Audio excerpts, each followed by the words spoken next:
Unsut, selamat siang, selamat datang kembali di Kabar Unsut Bincang-Bincang bersama saya, Syaran Serafim.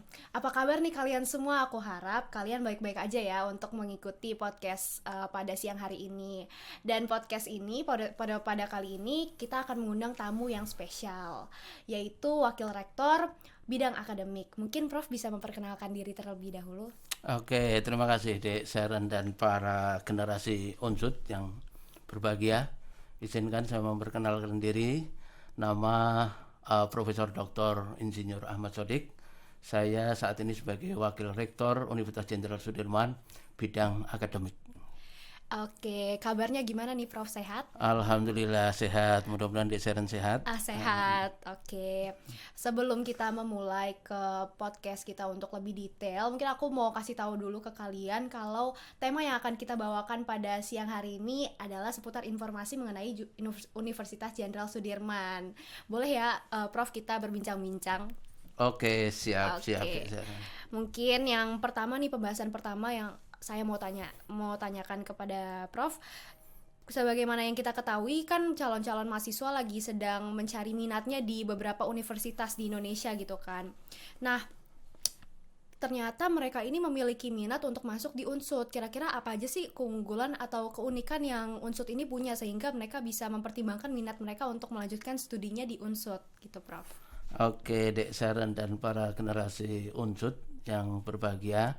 Ada beberapa hal yang barangkali ini akan menambah pengetahuan. Mudah-mudahan para generasi Unsut juga sudah paham bahwa setiap tahun Universitas Jenderal Sudirman melakukan penerimaan mahasiswa baru. Jadi penting sekali apa yang disampaikan Mbak Sharon, bahwa harus tahu persis apa keunggulan dan kekhasan dari universitas yang dituju. Universitas Jenderal Sudirman itu memiliki visi pengembangan sumber daya pedesaan dan kearifan lokal. Tentunya ini menjadi satu pola ilmiah pokok yang dikembangkan di Universitas Jenderal Sudirman, mulai dari proses pembelajaran, kurikulum, dan juga basis untuk riset dan pengembangan.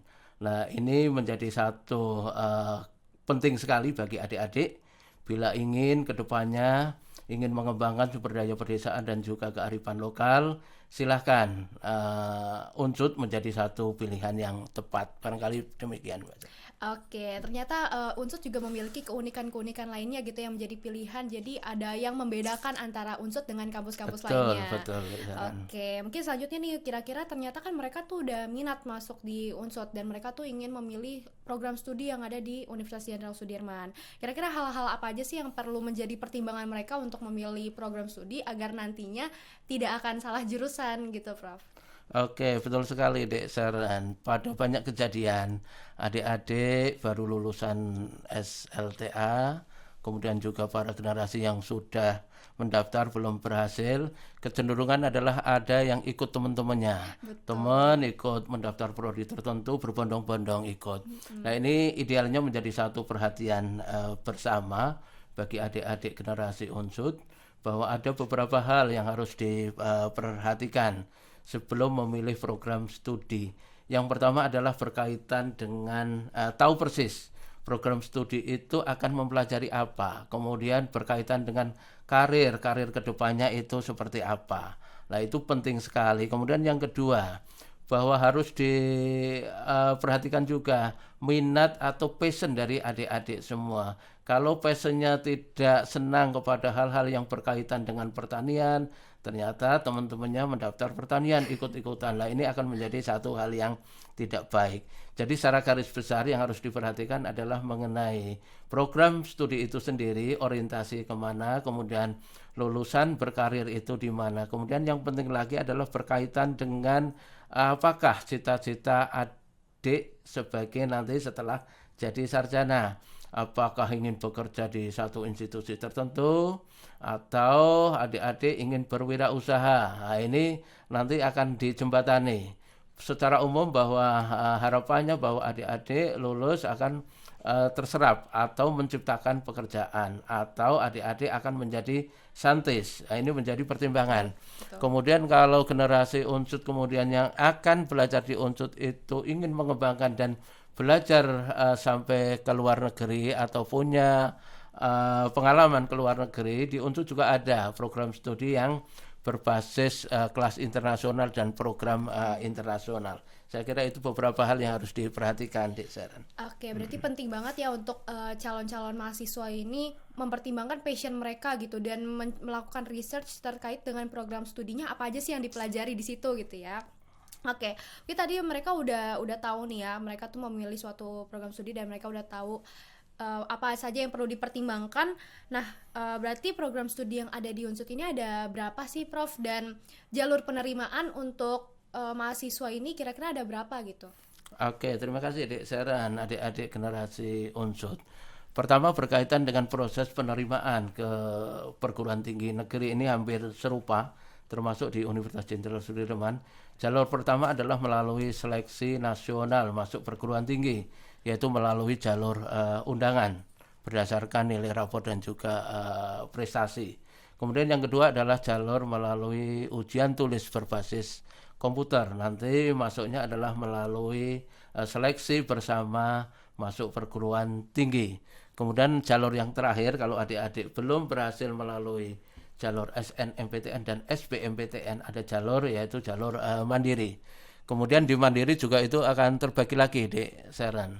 Ada mandiri menggunakan nilai UTBK, ada juga mandiri bagi adik-adik yang tidak sempat atau tidak ada kesempatan mengikuti ujian tulis berbasis komputer, yaitu mandiri yang non UTBK. Kemudian terkait program studi yang ada di Unsud, barangkali para generasi Unsud sudah mengetahui, namun barangkali ini ada update yang terbaru bahwa di Universitas Jenderal Sudirman itu melayani 84 program studi, Dek Sharon. Jadi ada 84 program studi itu terbagi, ada program studi diploma. Ini terutama adik-adik yang ingin sekali kuliah di Unsud dalam waktu periode singkat. Kemudian orientasi untuk praktis, artinya punya skill-skill dan langsung diterapkan, itu adalah masuk nanti program studi diploma, yaitu diploma 3. Ada 10 program studi yang bisa diminati oleh adik-adik. Itu menjadi satu pilihan. Kemudian yang kedua adalah program studi S1, yaitu yang reguler, jumlahnya ada 39 program studi. Ini pilihannya cukup banyak, jadi adik-adik nanti dipelajari melalui website yang ada di Unsud sehingga tahu persis apakah program studi itu sesuai yang diminati, passion dan sebagainya. Ada eksakta dan juga ada sosial humaniora. Kemudian di antara program S1 itu ada juga yang tadi disampaikan. Kalau ingin punya kesempatan untuk belajar di luar negeri, itu ada kelas atau program internasional. Di periode akhir atau semester akhir nanti ada student exchange dan juga double degree. Memungkinkan para lulusan nanti akan memperoleh 2 sertifikat dari Unsud dan juga dari mitra dari perguruan tinggi luar negeri. Di samping itu ada program magister dan juga program doktor. Kita ada program doktor, ada 6 program doktor dan juga program magister ada 23.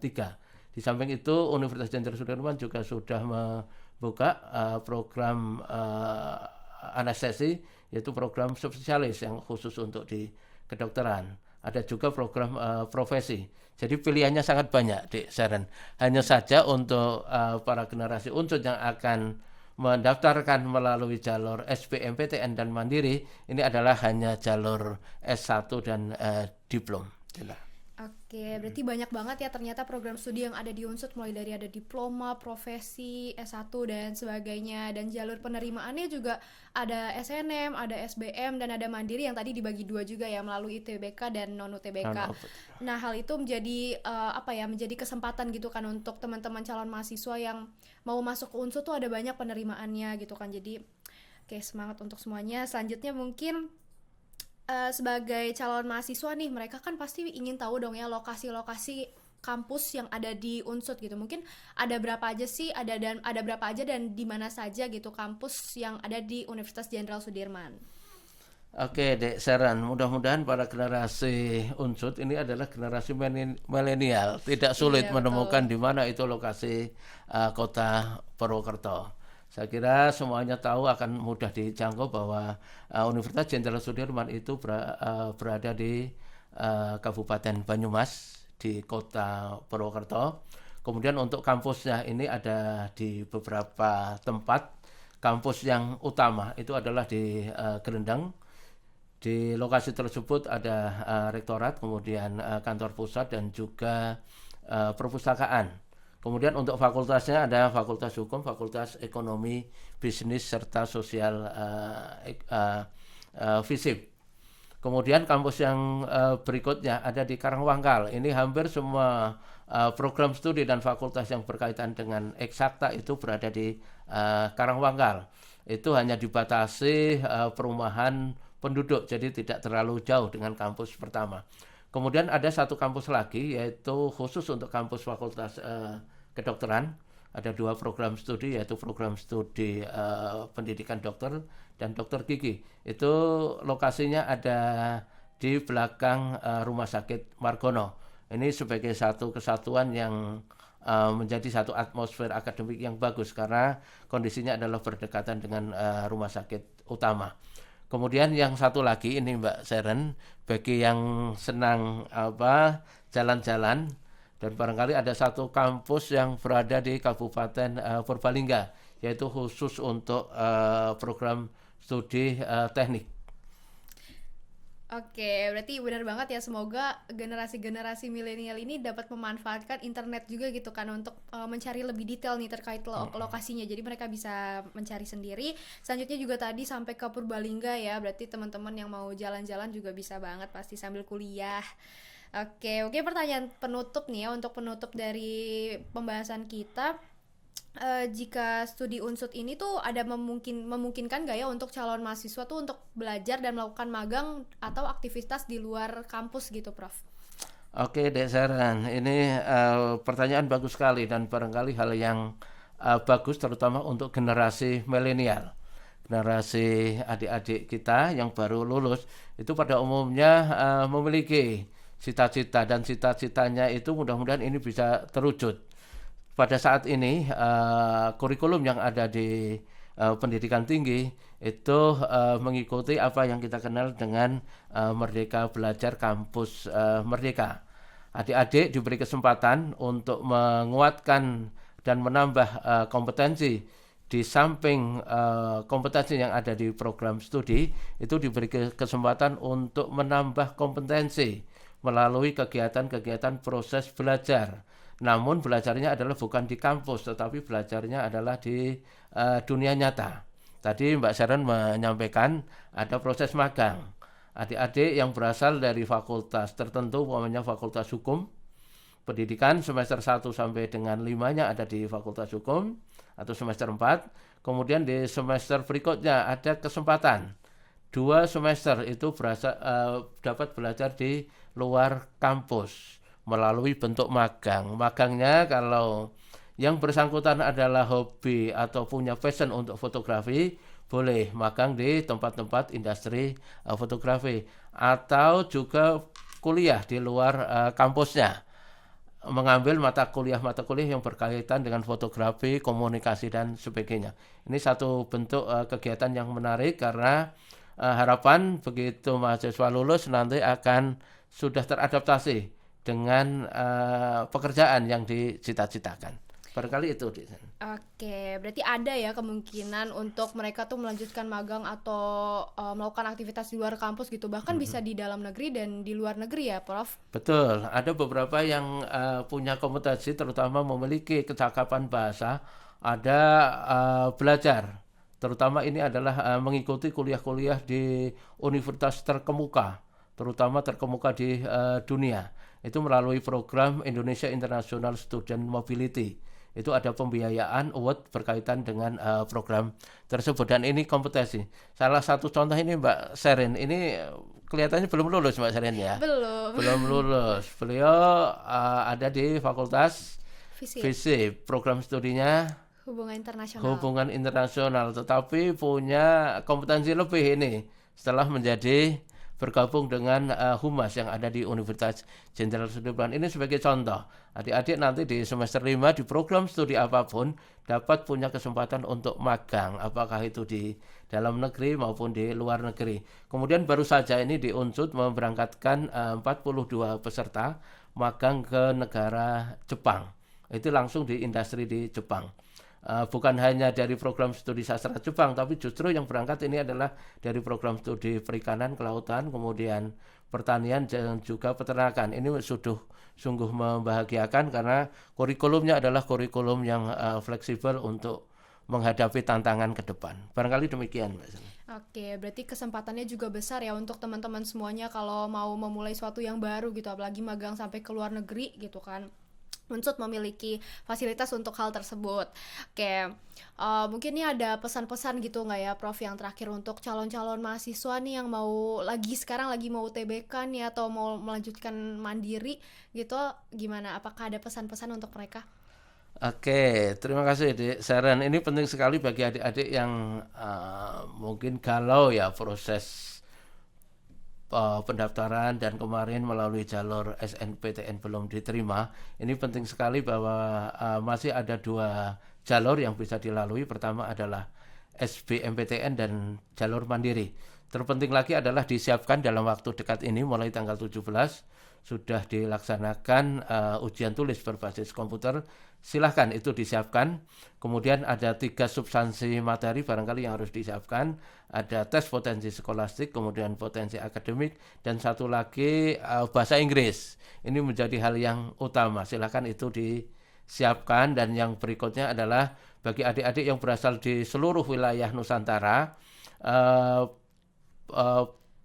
kuliah tidak harus memiliki, kalau kompetensi wajib, tetapi kondisi ekonomi bagi saudara-saudara yang berkekurangan ini sudah difasilitasi, ada program namanya KIP, Kartu Indonesia Pintar. Ini juga bisa diakses. Jadi pembiayaan untuk kuliah tidak hanya biaya mandiri tapi juga ada KIPK. Barangkali ini penting di sana. Oke, mungkin tadi sebagai penutup kali ya dari Profesor, Wakil Rektor, mungkin teman-teman pesan dari aku juga, tetap semangat, dan walaupun kalian mungkin belum keterima di jalur SNMPTN, berusaha semaksimal mungkin di jalur-jalur yang masih tersedia, karena apapun usaha kalian yang terbaik pasti hasilnya juga akan yang menjadi yang terbaik. Oke, mungkin sekian dari podcast kita di Kabar Unsud Bincang-Bincang pada siang hari ini. Terima kasih teman-teman yang sudah menonton. Jangan lupa like, comment, and subscribe. Dadah. Oke, terima kasih Dek Terima Sharon. kasih, Sukses Prof. selalu. Semuanya sukses semua. Terima kasih.